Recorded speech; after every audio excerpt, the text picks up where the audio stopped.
Officials of the Central Bank of Nigeria are here in Pasi, a remote area in Kibia local government area of Kano State.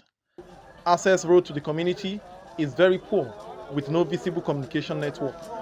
The mission of the Apex Bank was made known to the community leaders, and afterward, the people came out in large numbers, both young and old, to exchange their old Naira notes for new ones. Those with automated teller machine cards were also attended to. I'm so happy to see the officials of the bank in our community.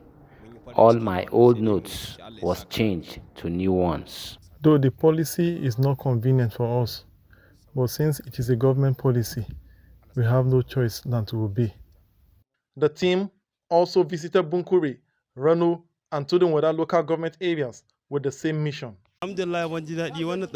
We have been thinking of how we are going to take our old notes to the city, but thank God that the officials of the central bank have come to our community. We thank the central bank for coming to our community. We are so grateful. Deputy Director of the Central Bank of Nigeria, Muhammad Ali, who monitored the exercise, urges the people to take advantage of the opportunity provided for them. You can see it's a remote area. So we've been going to remote areas to make sure that people that have the old notes bring it out, and so that we can exchange it with the new one, the cash swap initiative that the bank introduced. Well, the process has been very cordial, we're all happy to do that. People were happy that we've come down up to their doorsteps, to exchange their money. Some you can see is a far distance from here to where they can get a bank.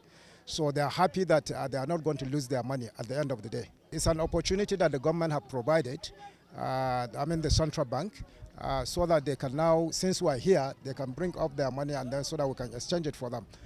If they are not able to do that, then the other option is to make sure that they now take their money to a bank for a deposit. The Apex Bank said the process will continue across the 44 local government areas of the state. Ayo Adinaye, Arise News Kano.